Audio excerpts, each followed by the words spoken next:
প্রিয় শিক্ষার্থী বন্ধুরা, কেমন আছো তোমরা? আশা করি ভালো আছো। আমি শরওয়ার স্কুল অ্যান্ড কলেজের প্রভাষক। আমি তোমাদেরকে মেরনসানের অনলাইন ক্লাসে স্বাগতম জানাচ্ছি।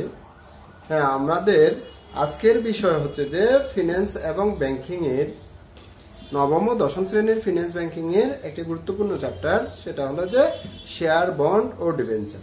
আমি এখানে অধ্যায়ের নামটা লিখলাম না, কারণ আমি তোমাদেরকে বলি এইটা আগের বইতে আমাদের সপ্তম অধ্যায়ে ছিল, কিন্তু এই বছরের নতুন বই যেটা করেছে সেটাতে ওই চ্যাপ্টারটাকে তৃতীয় অধ্যায়ে অর্থাৎ থার্ড অধ্যায়ে নিয়ে আসছে। এই জন্য আমি অধ্যায়টা লিখলাম না, কারণ নবম ও দশম শ্রেণীর দুইটা ক্লাসের জন্য এটা প্রযোজ্য।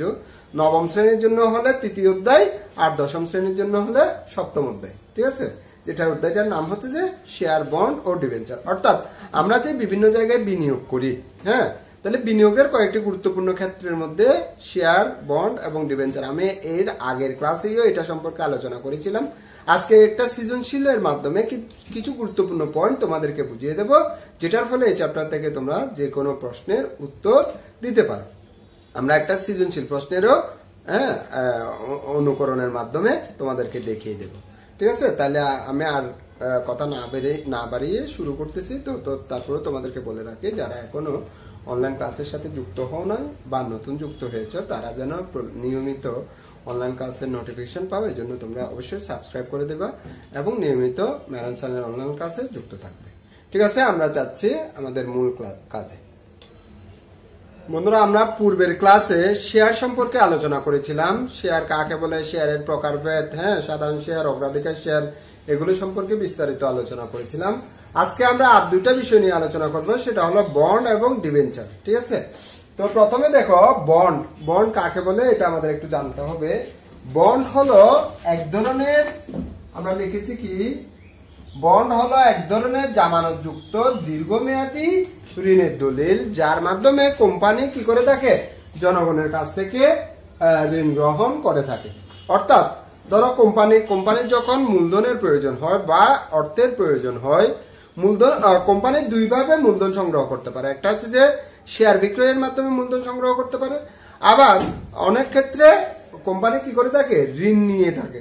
তো ঋণ নিলে সাধারণত সরাসরি ঋণ না নিয়ে তারা কি করে, ঋণের অর্থটাকে ক্ষুদ্র ক্ষুদ্র অংশে বিভক্ত করে এবার সেগুলো শেয়ার বাজারে বা বিভিন্ন আর্থিক বাজারে বিক্রি করে থাকে। ঠিক আছে, তাহলে এই ক্ষুদ্র ক্ষুদ্র অংশকে বলা হয় যে কি, বন্ড। তাহলে কি বলেছি, আমাদের বন্ড হলো কি, এক ধরনের জামানতযুক্ত ঋণের দলিল। অর্থাৎ বন্ডের সাথে একটি কি, কোম্পানির স্থায়ী সম্পদ জামানত থাকবে। কোম্পানি যদি কখনো কোনোভাবে মানে বিলুপ্ত হয়ে যায় বা অবসায়ন হয়ে যায়, তখন ওই স্থায়ী সম্পদটা বিক্রি করে ওই বন্ডের মালিকদের অর্থগুলো পরিশোধ করা হবে। তাহলে এটা অনেকটা কি, ঝুঁকিমুক্ত বলা যায়। আচ্ছা, বন্ডের বৈশিষ্ট্য আমরা এখানে পয়েন্টগুলো লিখেছি, তারপর সংক্ষেপে এটা আলোচনা করতেছি। বন্ডের প্রথমত হচ্ছে যে বৈশিষ্ট্য হলো এটা জামানত। অর্থাৎ বন্ডের বিপরীতে একটা কি থাকবে, স্থায়ী সম্পদ জামানত থাকবে, যেটা এখনই বলেছিলাম। আর বন্ডের একটা পরিপক্কতার তারিখ থাকবে। পরিপক্কতার তারিখ বলতে বন্ডটা কখন বন্ডের টাকাটা ফেরত দেওয়া হবে। মনে করো 5 বছর বা 10 বছর বা 15 বছর, এরকম একটা নির্দিষ্ট কি মেয়াদ থাকে। মেয়াদের পরে কখন এই টাকাটা ফেরত দেওয়া হবে, তাহলে সেটার একটা নির্দিষ্ট তারিখ উল্লেখ থাকে। এটা হচ্ছে যে বন্ডের পরিপক্কতার তারিখ বলা হয়, ম্যাচুরিটি ভ্যালু বা ম্যাচুরিটি পিরিয়ড বা পরিপক্কতার তারিখ। অর্থাৎ এই টাকাটা কখন ফেরত দেওয়া হবে সেটাই। তারপর হচ্ছে যে বন্ড। বন্ড হচ্ছে যে একটা ঋণদাতা। কোম্পানির জন্য বন্ডের মালিকগণ একজন ঋণদাতা হিসেবে গণ্য হবে। তাহলে এটা হচ্ছে যে এক প্রকার ঋণের মতো। তারপর রূপান্তর যোগ্যতা। অনেক ক্ষেত্রে বন্ড যারা কিনেছে তারা চাইলে, যদি মনে করে না আমি বন্ড ঋণদাতা হিসেবে থাকবো না, আমি কোম্পানির মালিক হিসেবে গণ্য হবো, সেই ক্ষেত্রে নির্দিষ্ট মেয়াদ শেষে অথবা অ্যাপ্লাইয়ের মাধ্যমে কি করতে পারে, বন্ডটা রূপান্তর করে সাধারণ শেয়ার বা অগ্রাধিকার শেয়ারে পরিণত করতে পারে। তাহলে এটা হচ্ছে যে আরেকটা বৈশিষ্ট্য। আচ্ছা, এবার বন্ডের কিছু সুবিধা রয়েছে, আবার বন্ডের কিছু অসুবিধাও রয়েছে। আজকে আমরা বন্ডের সুবিধাগুলো প্রথমে বলতেছি। প্রথমত হচ্ছে যে এটাতে একটা নির্দিষ্ট সুদের হার উল্লেখ থাকে। কোম্পানির লাভ হোক বা লস হোক, কোম্পানি অবশ্যই ওই নির্দিষ্ট পরিমাণ সুদের হার সুদ কি করবে, বন্ডের মালিকদেরকে পরিশোধ করতে বাধ্য থাকে, এবং তাহলে এখান থেকে আয়টা নিশ্চিত থাকে। তারপর হচ্ছে যে এটি কম ঝুঁকিপূর্ণ। কেন কম ঝুঁকিপূর্ণ? যেহেতু এখানে একটা সম্পদ, স্থায়ী সম্পদ জামানত থাকে, তো কোম্পানি কোনো কারণে যদি বন্ধ হয়ে যায় তাহলে কোনো অসুবিধা নেই, ওই সম্পদটা বিক্রি করে তাহলে বন্ডের মালিকদের অর্থ পরিশোধ করা হবে। সুতরাং এটি বন্ডটা হচ্ছে যে কি একটি নিরাপদ এবং সবচেয়ে তোমার কম ঝুঁকিপূর্ণ বিনিয়োগ। তারপর হচ্ছে মুনাফা ও সম্পদের উপর অগ্রাধিকার।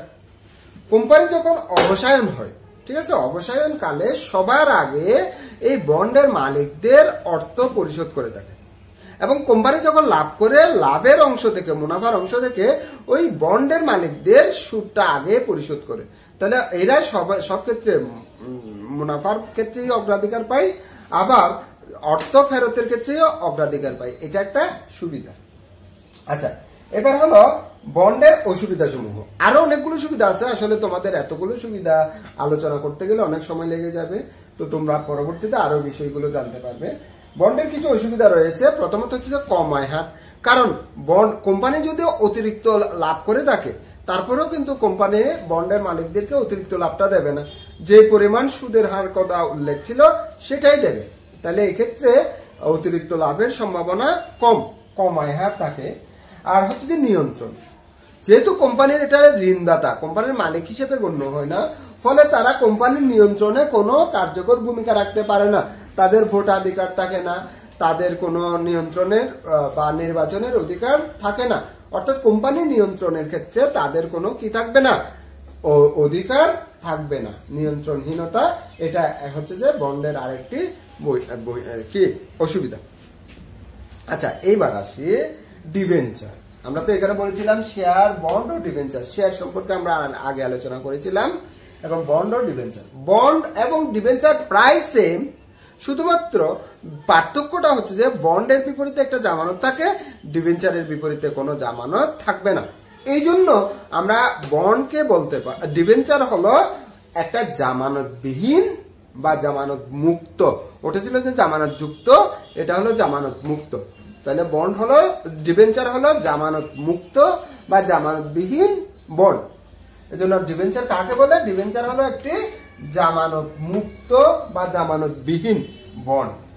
আচ্ছা, ডিবেঞ্চারের আসলে যেহেতু বন্ড এবং ডিবেঞ্চার প্রায় সেম, সুতরাং বন্ডের যে সমস্ত সুবিধা, বৈশিষ্ট্য, অসুবিধাগুলো রয়েছে, ডিবেঞ্চারের ঠিক একই রকম সুবিধা, অসুবিধা এবং বৈশিষ্ট্যগুলো রয়েছে। তারপর আমরা কয়েকটি বিষয় নিয়ে আলোচনা করতেছি। প্রথমত হচ্ছে বন্ডের সুবিধা সমূহ। বন্ডের সুবিধার মধ্যে নিয়মিত আয়। বন্ড থেকে কি হবে? নিয়মিত আয় পাওয়া যাবে। কেন?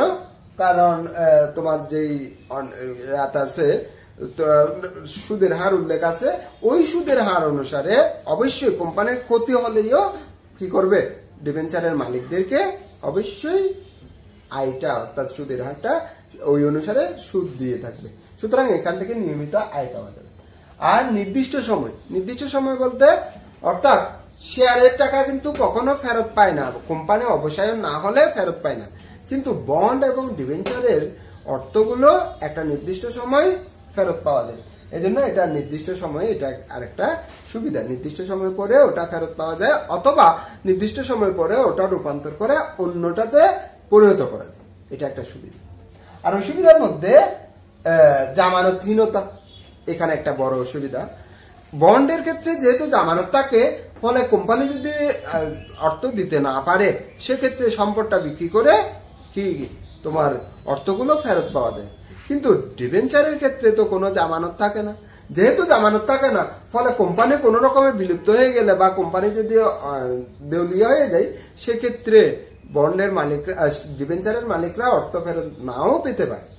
তাহলে এটা হচ্ছে যে একটা বড় অসুবিধা।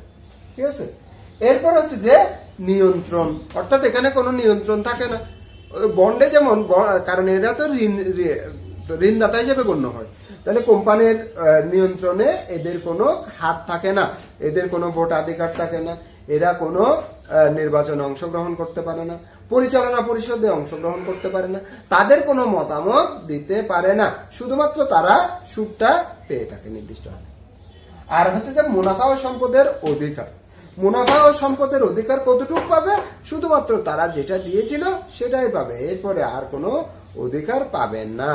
অর্থাৎ অতিরিক্ত লাভ পেলেও কিন্তু ডিবেঞ্চারের মালিকগণ ওই লাভের অংশীদার হবে না। যদি কোম্পানির সম্পদ অনেক বেড়ে গেল তারপরেও কিন্তু তারা ওই সম্পদের মালিক হিসেবে গণ্য হবে না। ঠিক আছে, তাহলে এগুলো হচ্ছে যে বন্ড ডিবেঞ্চারের অসুবিধা। তো আশা করি তোমরা বুঝতে পেরেছো বন্ধুরা। তো তারপরেও আমরা পরবর্তী ক্লাসে আরো কয়েকটা বিষয় নিয়ে আলোচনা করব, সেটা হচ্ছে যে শেয়ার বাজার বা স্টক এক্সচেঞ্জ সম্পর্কে। তো এটা পরবর্তীতে, আজকে যেহেতু ক্লাসটা বড় হয়ে যাচ্ছে আমরা আজকে আলোচনা করতেছি না, পরবর্তীতে সৃজনশীল সহ আমি এই বিষয়টা আরেকটু ক্লিয়ার করে দেব। ঠিক আছে, তো এই পর্যন্ত ভালো থাকো, সুস্থ থাকো, নিয়মিত অনলাইন ক্লাসের সাথে যুক্ত থাকো।